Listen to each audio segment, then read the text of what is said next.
sat na kan tok thina kan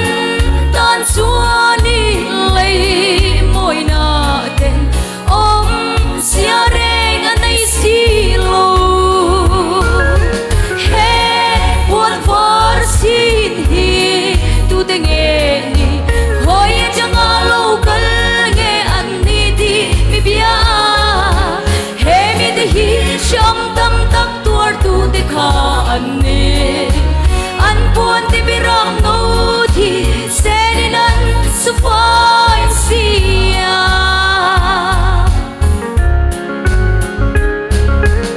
alai shing nun aral hun in alal he na ka thet hun chua ka lung mai na zong song te chu o kalal ka shil fe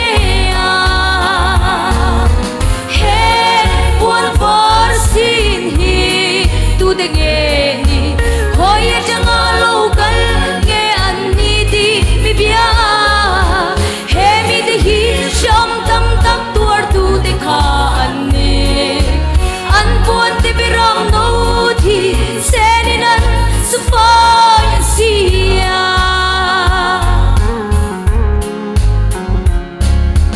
kamit adan mit tui zong zong min shu khul sa khul chuanin nun na thing chunga nge chuanin thu kanai ve to anga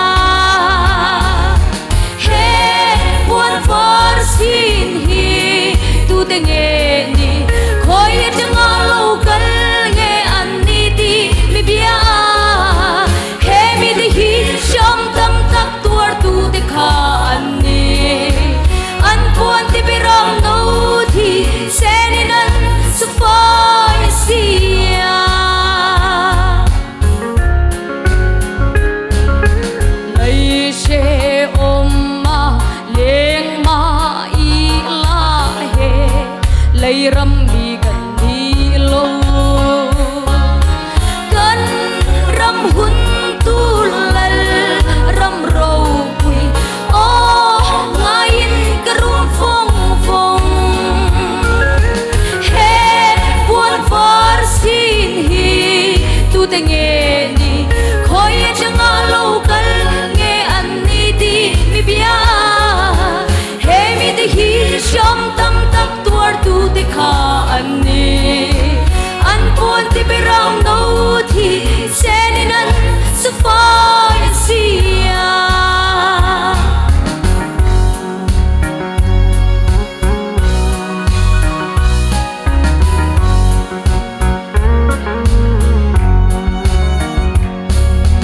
kamit adan mit tui zong zong min shu khul sa khul chuanin nun na thing chunga nge chuanin thu kanai ve to anga he buat var sin hi tu te nge ni khoi changa lo kal nge an ni di mi bia he mi de hi sham tam tak tuar tu te kha an ni an pon ti biram no thi senin an su fai sia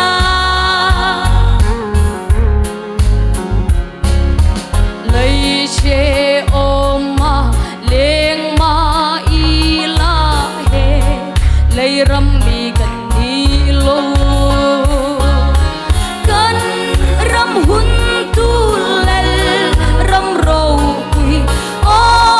ngain karum phong phong he buat var sin hi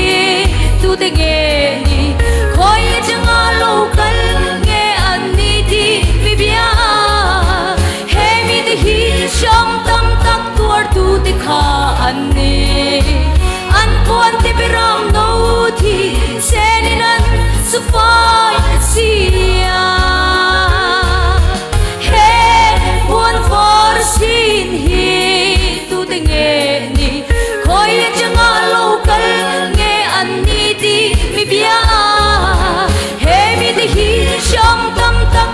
tu ti kha an ni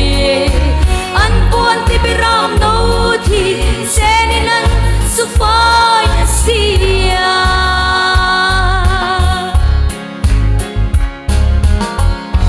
anong mi pathian in sumpar na chau se